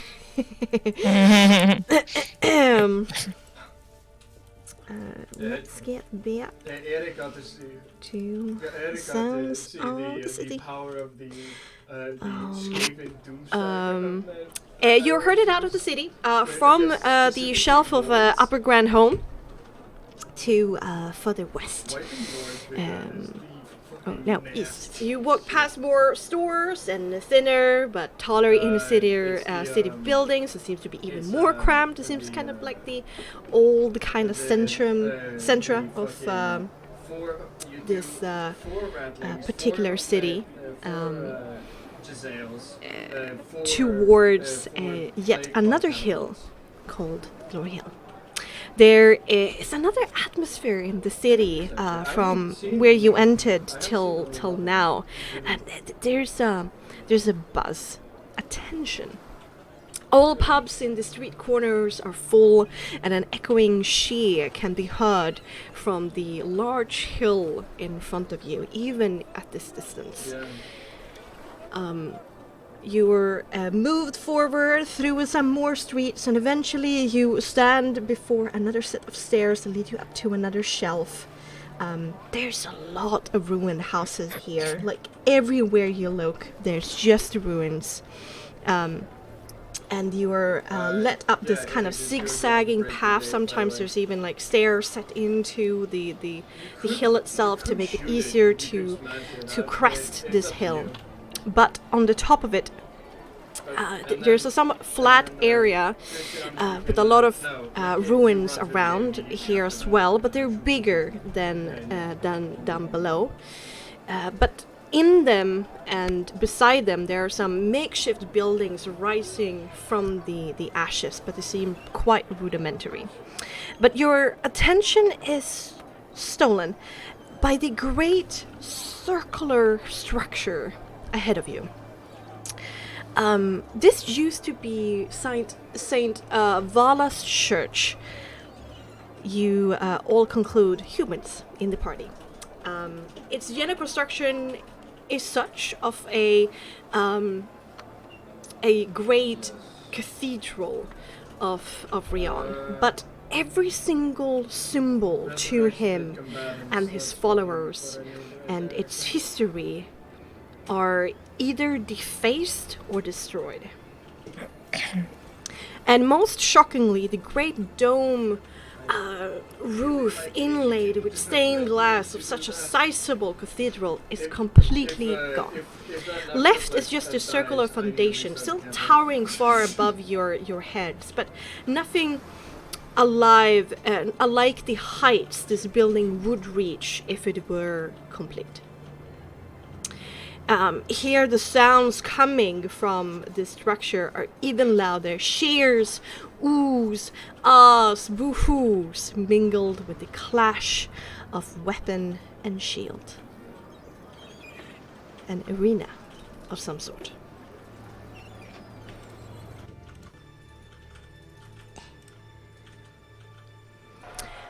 Does it look like we're being escorted to this arena? Yes. You're not taken to the general entrance, where there's still a little bit of crowd of people trying to get in, even like bribing their way in. Seems like these tickets are a little bit hard to come by. Instead, you're headed towards a well-guarded side gate.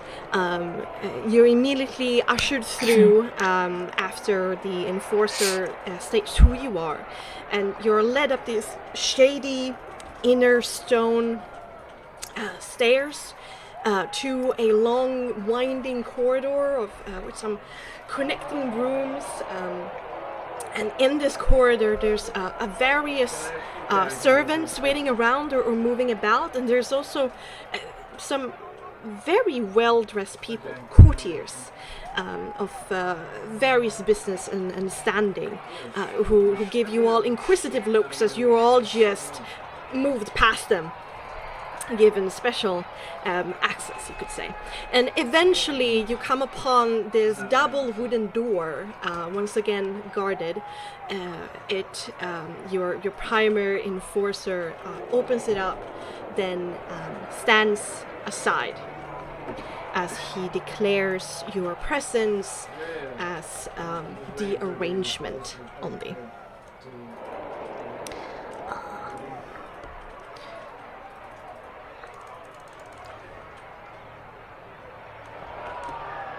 Bam. What first hits you is a wall of noise as the crowd performs another cheer. Before you is a comfortable sitting room with two sofas facing each other with a table in between and various chairs around accompanying the sofas, and they're all clad in this plush padded velvet and drooping with the blankets and plush pillows. There's silver carafes with undoubtedly fine alcohol and crystal glasses and fruit and nut platters on every exposed table. Beyond this inner room that is slightly veiled from the area beyond, with these cloths that kind of hang artisanally in the way, there seems to be a viewing balcony with high-backed chairs and fine-dressed people in them, wine glasses in hand, enjoying the show of blood and might below. But as the door opens, their 6 heads turns one after the other to face yours. The two in the middle, a raven-haired woman and a man, rises together in recognition. The man first speaks, whom you expect to be Count Alexei Ribbon. In a low and silky commanding voice. We must apologize, my lords, ladies, clan heads. We have an important audience scheduled. Please return to your own booths for now, and we might call on you later for some extra entertainment.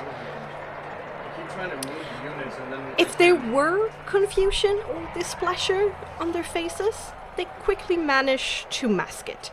They rise, bring their wine with them, and say their polite farewells, eye you curiously as they pass, but do not give you the respect of offering any greetings, or even nods or introductions. Once you're alone, Alexei and Larissa leave the balcony behind to make themselves comfortable in one of the sofas of the inner room. Alexei is broad-shouldered, have his black hair tied back into a neat mini ponytail, and his face is covered by a neat beard.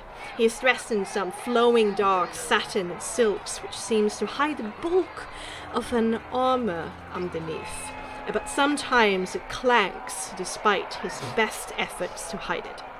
He sinks down far into the sofa with a stretched arm for Larissa, whose shiny black hair swells around her face in soft locks as she sits down beside him and makes herself comfortable in the groove of Alexei's shoulder.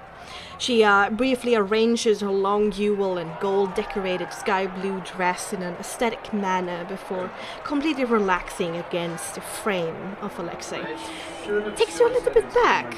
They are acting quite casually for what you expect out of nobles and the gravitas of this moment. So this is Lady Titania Canalux. What a pleasure, says Larissa first with a smooth voice. You have all gone to great lengths to arrange this interview, so we shall try to humor you in respect of that.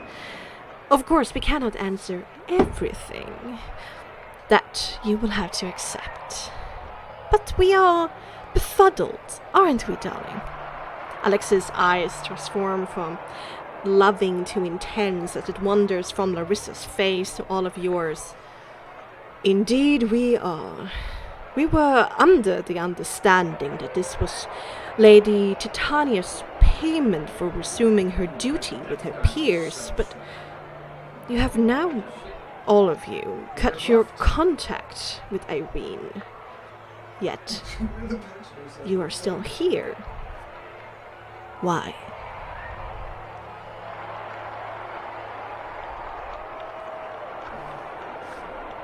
Furniture was here.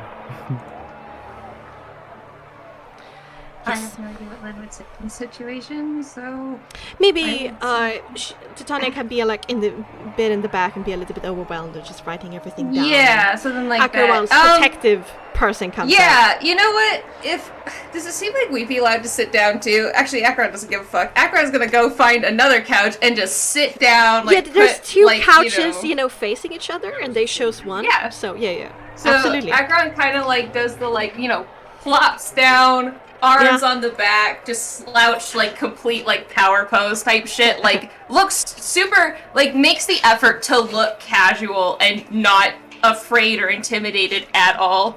keeps like decent eye contact the whole time, and just looks at them and goes, "This kind of an interview is a useful meeting, is it not? Why give it up if we still have access? And clearly we do. You met with us after all, didn't you?"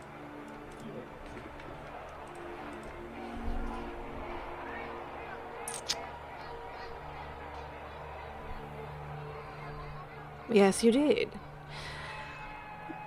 And through some dangerous territory, and I've heard rumors of some exciting struggles. The mountains are not easy to pass, considering that you did not make any kind of contact at our own fort on our side of the territory. That makes us wonder, why are you still interested in us? What do you want? Says Larissa and kind of completely rests her head against his shoulder. Just because we've cut our ties with Irene, her doings doesn't mean that we wish to cut ties with you or wish to leave alliances on your side that could be mutually beneficial. Mutually beneficial. You are certainly a curious lot. What could you ever possibly offer us? We know that you've been looking for allies. You've been searching for more support, as your position here is not ideal, just across the mountain from those who wish to end your reign. And I belong to a group that can provide that, so long as we feel what you have to offer in return is worthwhile.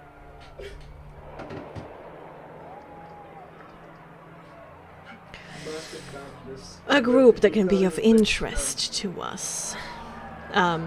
Alexei says, and rises up out of the sofa a little bit to take a quick swig of his silver wine glass. Which group are you speaking of?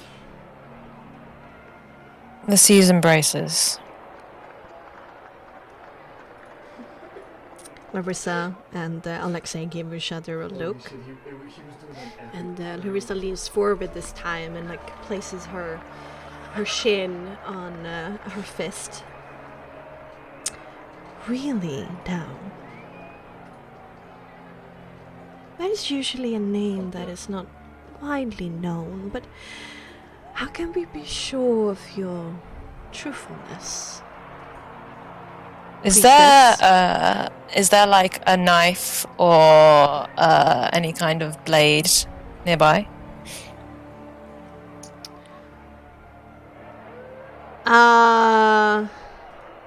Macaron sitting right there. Yeah, unless you were disarmed. I meant like on their side, rather than taking our own, if there was any available outside of our group. Ooh. Do not break my knives. If that's You're true. pretty sure that there is something hidden beneath the silks of Alexei's kind of hip. But no. Cheese knife. Let me disarm you, my lord. Just real fast. Yeah. Okay. I've got a lot. I have several knives. You can have them. Yeah. I'll ask for a knife. I'll give you one of my several knives. And she will pull up her hair, and shear away at the base of her neck, or at the top of her neck, I guess. It's to shear away the hair and show this to the two, revealing a tattoo of a wave that marks the Seas Embracer.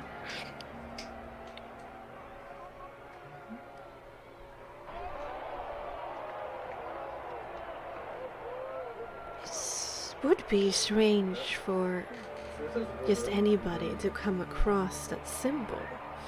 But if they did, it would be an easy task to just tattoo it on them, and what's in here and claim something so outlandish. And she also hold out the length of hair that has grown over this to show that this is something that she has been a part of long term. It's not just something that she's put on now because it might be beneficial or whatever. It's like it would be very unlikely to have had it for this long, so that such amount of hair could have grown if it wasn't from... I see. That is a point in your corner. Alright, let's say that we believe you. Now, we have tried to make contact with the Sea's Embrace in the past, but they have not made the definitive decision. Who are you to speak for them, and why now? That's why I'm here. Now, we have intelligence that you may have something worthwhile to offer us in exchange for our alliance. And I'm here to see whether that's truly the case. If not, then you can say goodbye to being friends with us. And what is it that you can offer us? I will respond with whatever they had requested to the season brace that I was aware of. Alright. This was like back to when we first started the game that you told me this information. I can't remember. It's like what they wanted. Like an open information kind of sharing, and to move like goods and produce and things like that. Preferable lower rates, and it's like a security pact of like, if I get attacked, please come and help me, and vice versa. All that shit. I'm loading up some sea shanties real quick. I'll say all of that in very kind of formal and contract-like terms, like clearly having been briefed on what this arrangement would include. Take it all in. They seem to get a little bit more on board that you're actually a Sea's Embrace after hearing that you're able to recall this very accurately.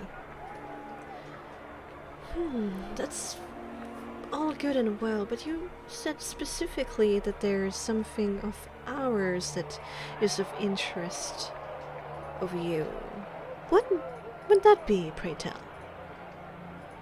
We are just as interested as the church in this whole operation happening here, particularly with the artifact that has been found in these lands. If we are going to have freedom of information, it needs to start here. If we can't trust that you would be free with your information, then we can't trust to provide ours. Well, that's rather predictable, is it not, darling?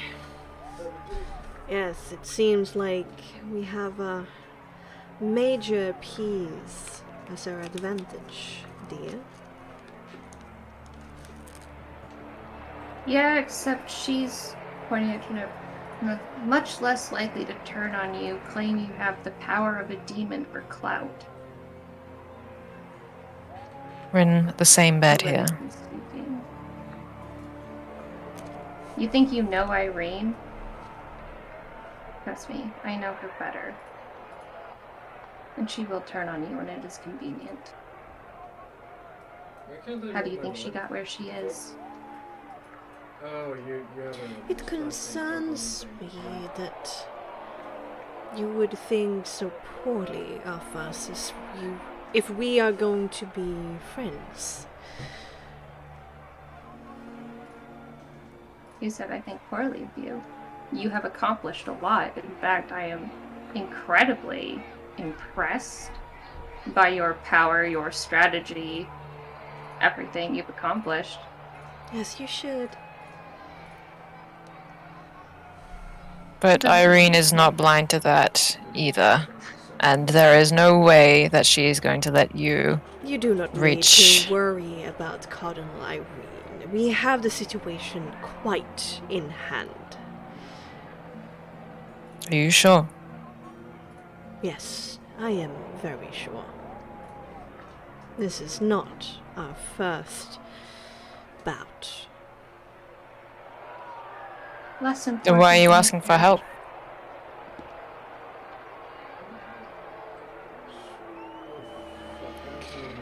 We were, once upon a time, to get to this moment, but now our work is quite finished.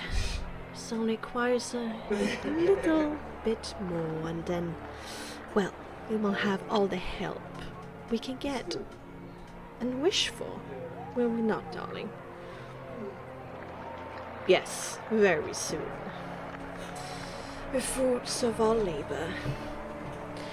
Really, if the seasoned brace knew what it was good for it, it should have accepted our outstretched arm of friendliness sooner. It looks like we do not need you anymore. Less Yes. important than if you're sure is, are you willing to be wrong? Are you willing to take that risk? They both look at each other and then kind of turn together towards you. Both of them have this kind of smirk playing on their faces, and they nod assuredly.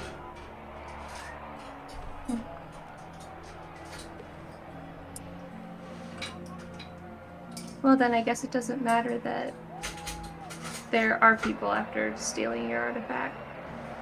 In fact, the agents that were sent with us with Irene were pretty keen on that. But since you trust her full-heartedly, I guess it doesn't matter. Forget I said anything. I'm sure they were. It's a theme these days, but it's safe, and it will remain safe. Of course. But beyond that, I'm course not it really sure now what you're able to offer us. What makes you so sure that it is protected, that you can compare what you have here to the might of a cardinal of the reigning political and religious, somewhat sociological power of the continent?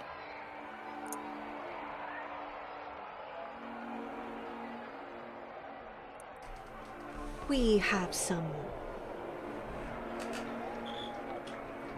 protections set into place, and we know Cardinal Irene in a way that others do not.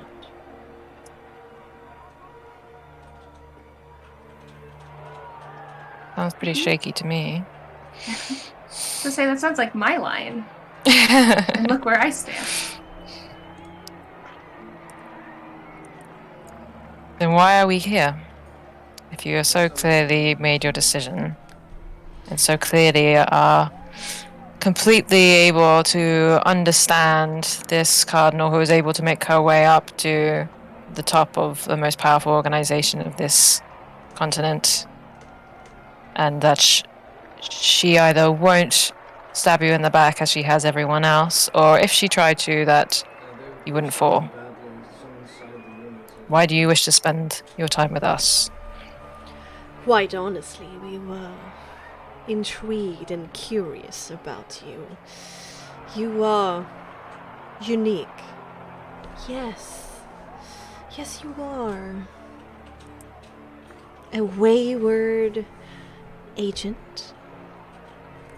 A falcon that has run away from the nest. A priestess of the church with some hidden allegiances. And you, my dear guest. a walking, talking, and a inner presence.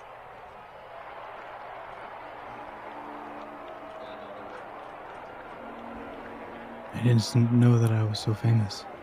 The other gate's broken, so you can proceed. Well, quite famous to us, dear.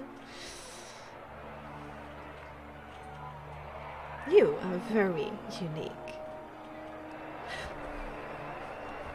I must ask before we carry on with tonight's entertainment. Do you hail from what we have learned to know as Tuat?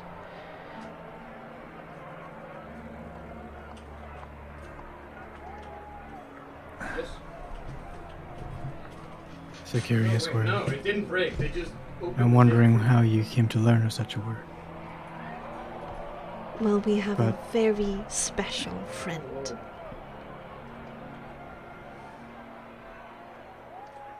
He hasn't taken any damage. No. I do not hail from Tuat. It's a Lily Lord. That's a shame, but it was expected. We had so much luck in our path that it would be a little bit greedy of us to get this one as well. No? Ah, that's true, that's true. Guess one cannot have it all, but we do try, don't we? They smile at each other, and then Larissa sighs heavily. I unfortunately think that that is all that we will be able to acquire from each other. And I grew tired of all of this maneuvering. Don't you think this is enough, darling? Alexa's eyes wanders towards the arena. We have our weapons on ourselves right now. I've got one That you thing We to do? say. We do. The Okay. shears are not as loud as they need to be anyway. I agree. It is time. Alexei stands up with purpose as Larissa kind of stretches out on the couch like a cat, with a cat-like grin on her face. Tragically, we cannot trust you. Your intentions, nor do we need your help. Irene gave us some warning. Now, we do not consider her device to be gospel. But you are too much of a rogue element. Therefore, we strongly suggest that you should be tonight's entertainment. If you refuse, you will die right here, right now. And if you agree, at least there's a chance, a very slim chance, that you will make it out alive. But the prize in hand of being the champions of the Glory Hill, or at least you will die from the share of the crowd. Oh no, not fighting. No, don't subject me to that. Whatever will I do? We shall see if you keep this charade when you're down on the dirt. It's time for you to leave. You will, What happens if we win? you will become the champions of Glory Hill, but really. What does that mean outside of the arena? Another chance? Or You will be We're- taken to the bowels of Saint Vala, and you will be prepared, and then let out onto the sands when it's time. we'll see you there. Oh yeah. It was a Fun. pleasure meeting you all, but it looks like Will you this... be watching? Of course we will. I wouldn't miss seeing an Enna in action. You Okay. seem so sure of yourselves that you know everything. Are you sure?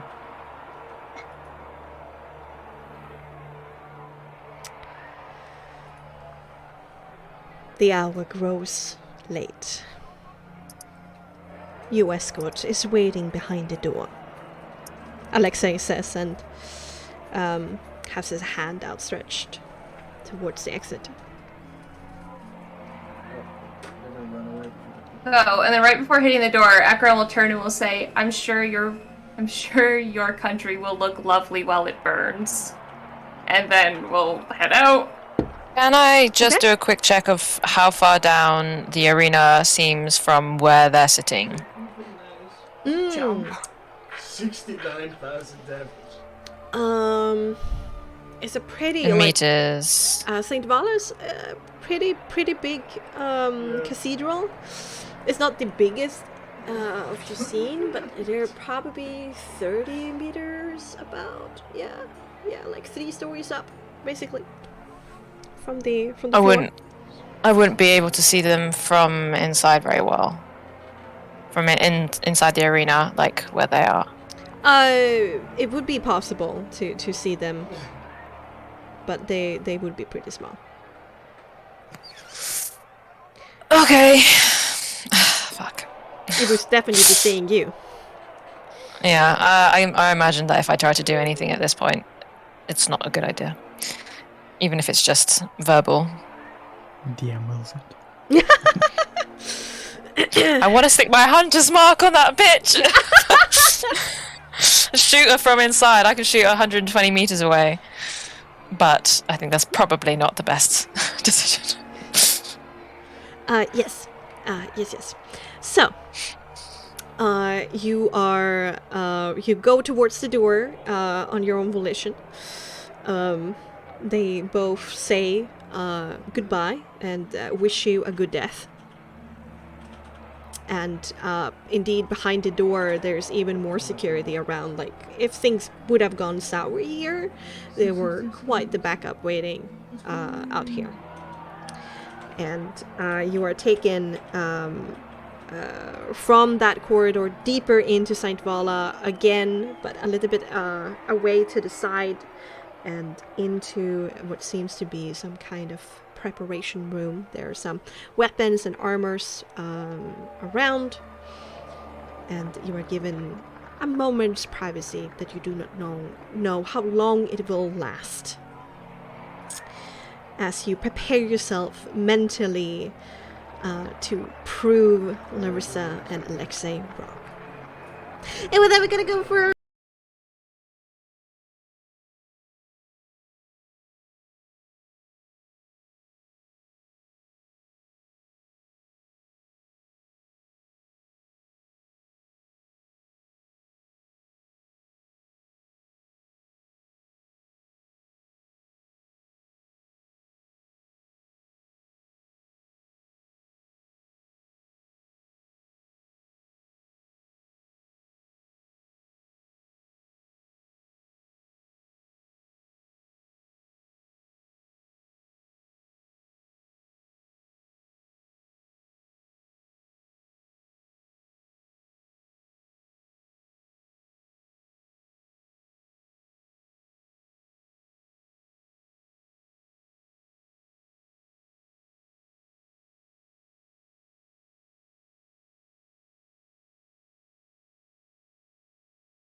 the break. Woo!